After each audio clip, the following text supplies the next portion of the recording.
My name is Cecilia Bernice Bullbear. I'm from Pine Ridge, South Dakota, from Medicine Root District. And today I'm going to show how to sort out quills and how to wash them. And usually we order the quills from Montana. I do.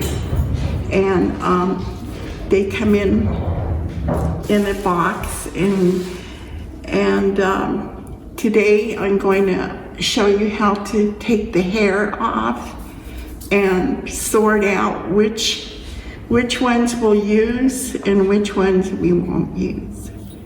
So usually I pick out all the ones that I will use, and everything is done. Whenever you sort out quills, you're going to have to pick out the ones you want to use, but then you have to pick out the ones that, it's all in your discretion and which ones you like to use. Usually I pick out the ones that are longer. Medium size could be this one, and the thinner ones you use to make designs. That's how I do it. And these ones right here are too small, and some of them sometimes are broken.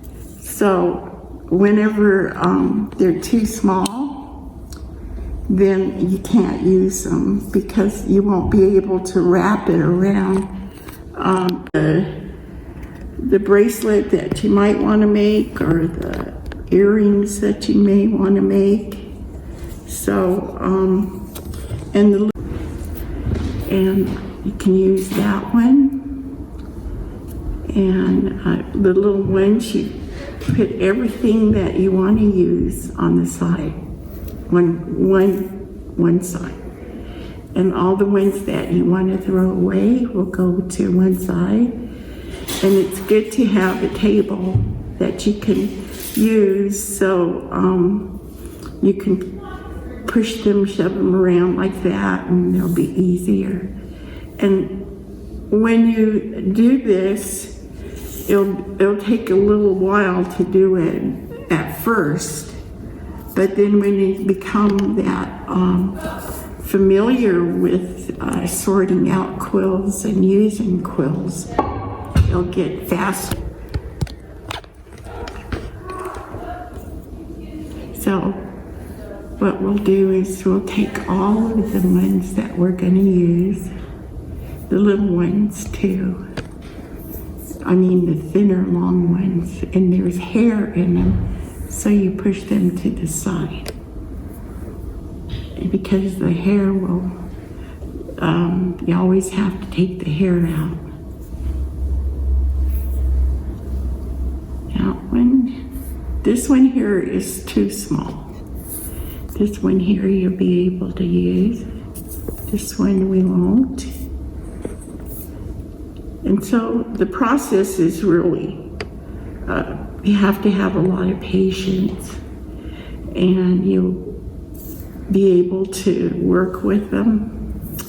And in this work here, even the sorting, you have to have a lot of patience. If you really want to work with doing quill work, you really have to be real particular. You don't have to, but you become that way, and you'll be particular about which ones you want to use, which ones you can use, and the things that you want to make, you'll know which ones you can use and which ones you can't use, and these ones here we won't be able to use.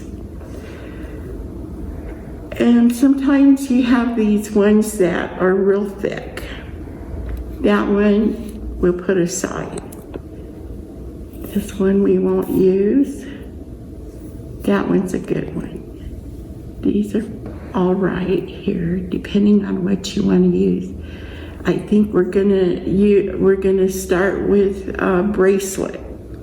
So these won't go around the rawhide of the bracelet, so we won't use that. That one will. And I always like to use a table that you can slide things around, because you can't do this with a wooden table, something rough. It won't work. And these fat ones, we won't be able to use them, but I always save some of them so that in case we make something else, they would be good to use. But usually they're too big. And this one here, we won't use.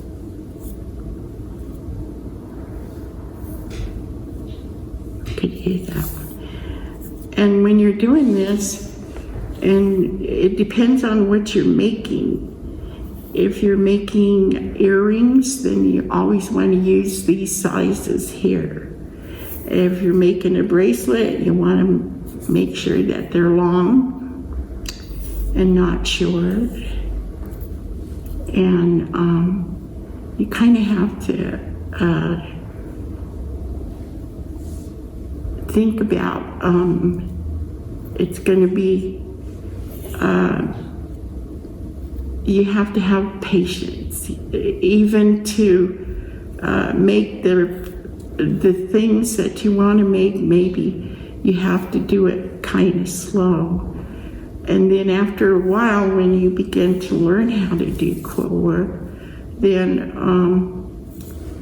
you become real fast at it. And not real fast, but faster than when you first started. And you have to want to, this is the culture of my tribe. There's other tribes that do quill work, and their quill work is really beautiful. They, some people up north, they make boxes, and they do it on birch bark, and they're really pretty. A different tribe does that. And my tribe, they do the wrapping, is called woska.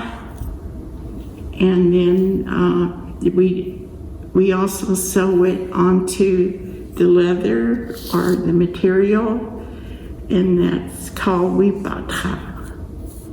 So you have to really want to learn how to do this, because it's real time consuming. It's not something you can just whip up and you're done. It doesn't do that. You can't do that. So, and then you also, it's the culture, it's part of our culture that's, I don't think a lot of people are doing quill work right now. It would be nice if you could learn it and be patient, because that's the only value that you have to work with quills. And then they're dangerous. You can't just grab them, and because you have to be real gentle with them, because they will hurt you. It will hurt you when you get stuck with these things. And of course, one porcupine could last for a very long time, depending on how many people are working with that one porcupine. And so it's nothing you can just, another thing is when you do get the porcupine, and you have to wait a couple of days, and when I know it sounds kind of, it'd be hard because you have to wait for a couple of days, maybe even 3 or 4 days, and it has to rot a little bit.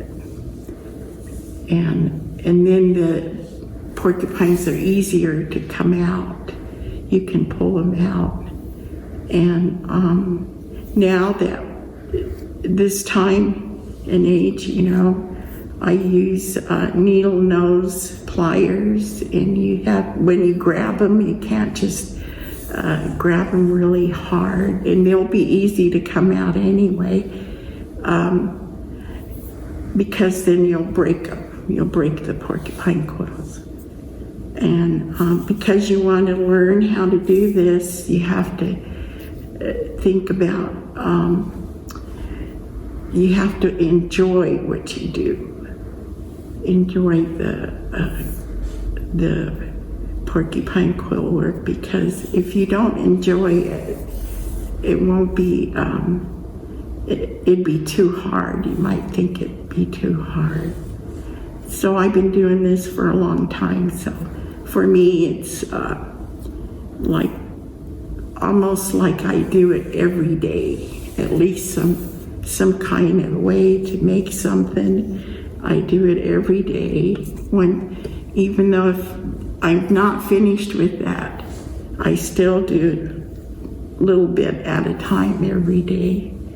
And sometimes when I get orders, then I have to stay on it for maybe 5, 6 hours, 8 hours before it's finished. And another thing is that if you don't try to take your time doing it, your project, what you're making will not come out right, and then you have to undo it and start all over again.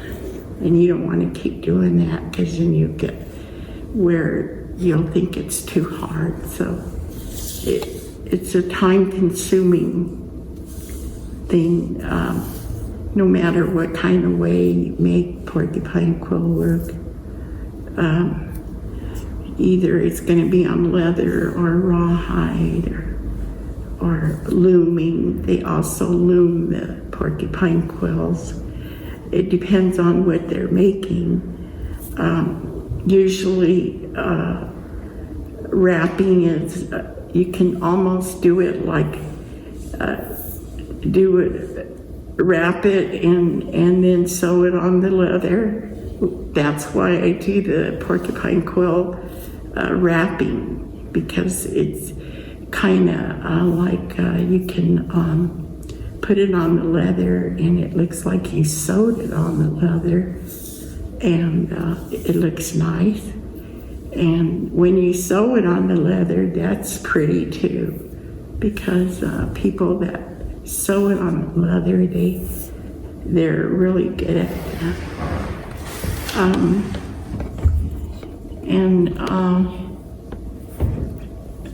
There's one where they loom the porcupine quills, and that looming I saw was only one time when my grandmother did it. It was like looming it, and then they wrap it around a pipe on the pipe. That's the ornament they make on the pipe. And I've never loomed it before, so I don't know how to do that. I know how to sew it on the leather and wrap it on rawhide, but I've never loomed it before.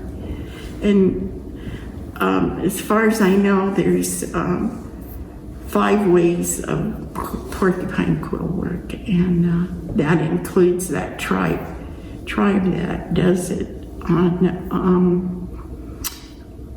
birch bark, and that's really pretty. I think all the tribes that do porcupine quill work, I think they're very nice.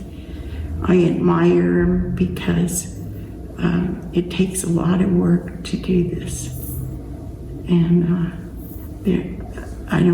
I still think that there's some on the reservation that are still doing it, but mostly they do beadwork.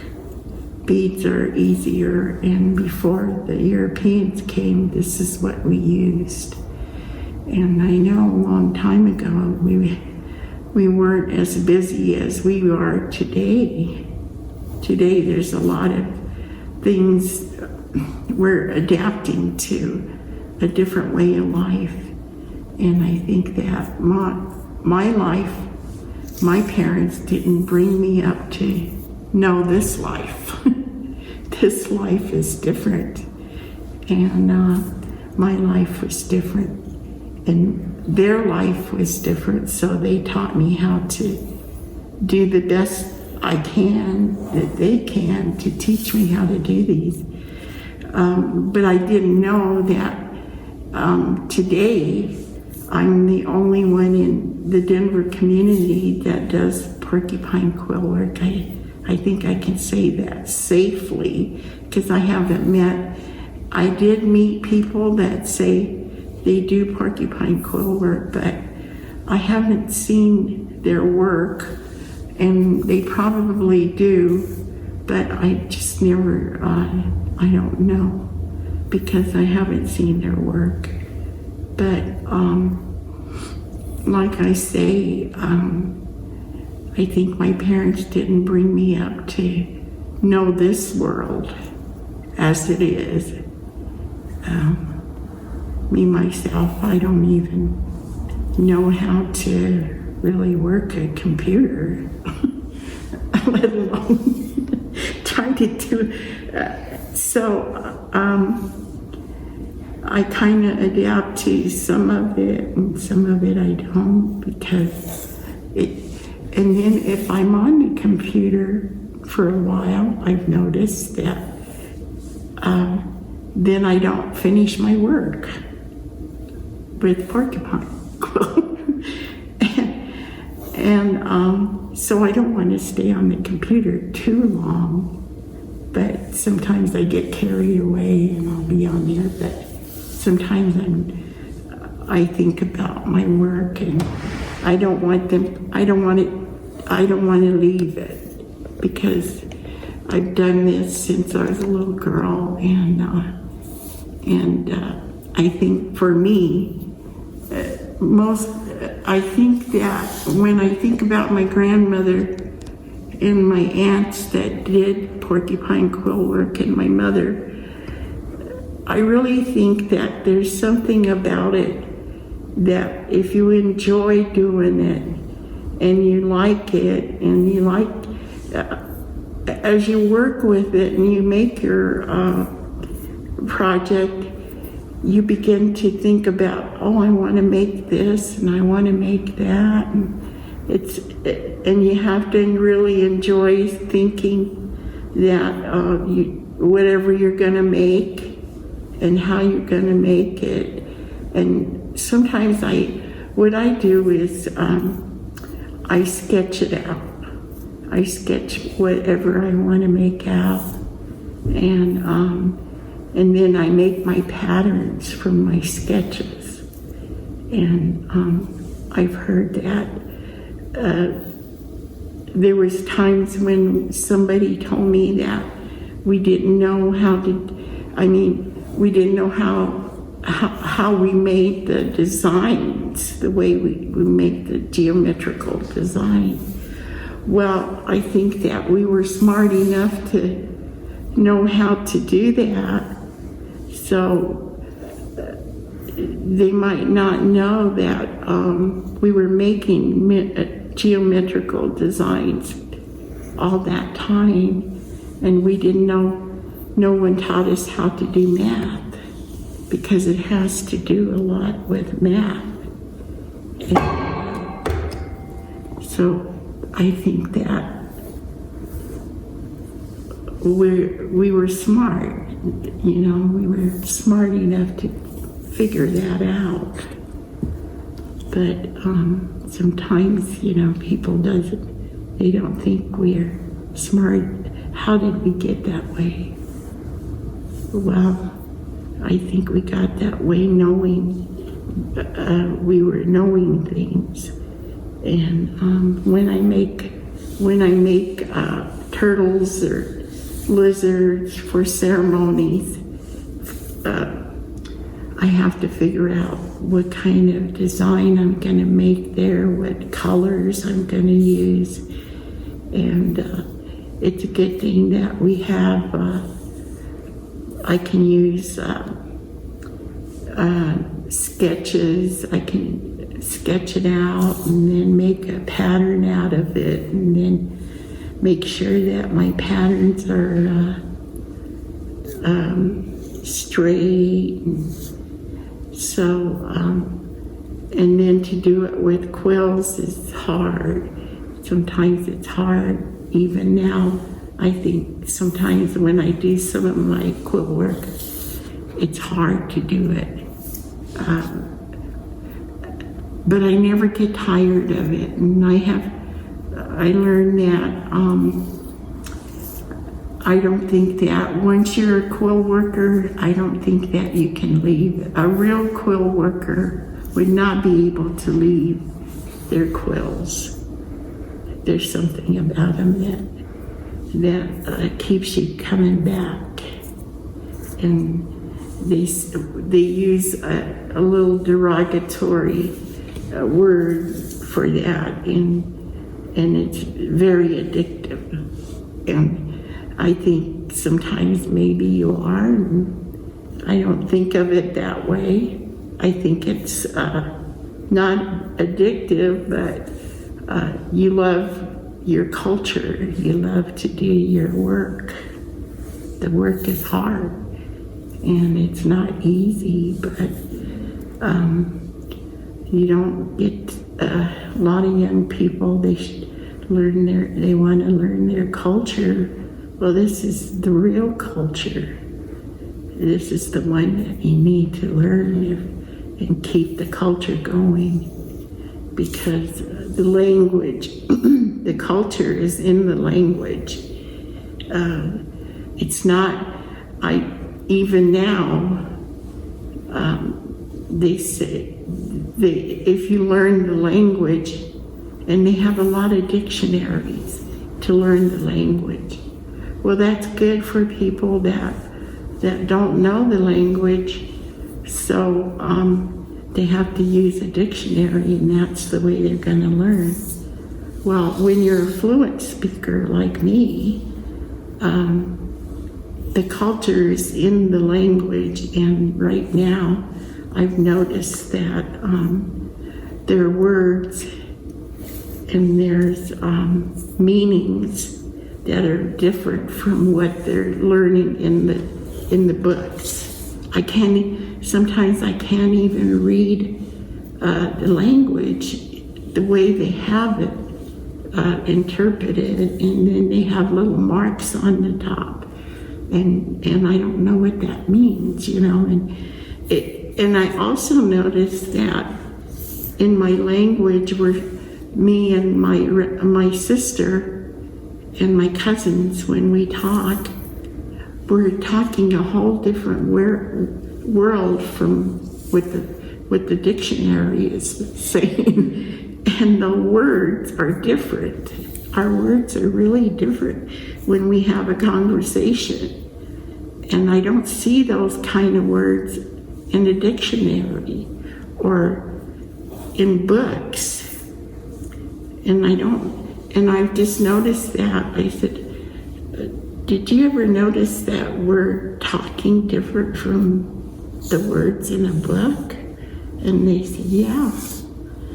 And I think that comes from the era that we were born. And so my sister is maybe 10 years younger than me, but she still speaks that old language. And so do I. So our words are a little different. Our expressions are funnier. And sometimes our ways are different, you know, the way we think is different from the language. Sometimes I don't even know. My brother, he speaks the old language, and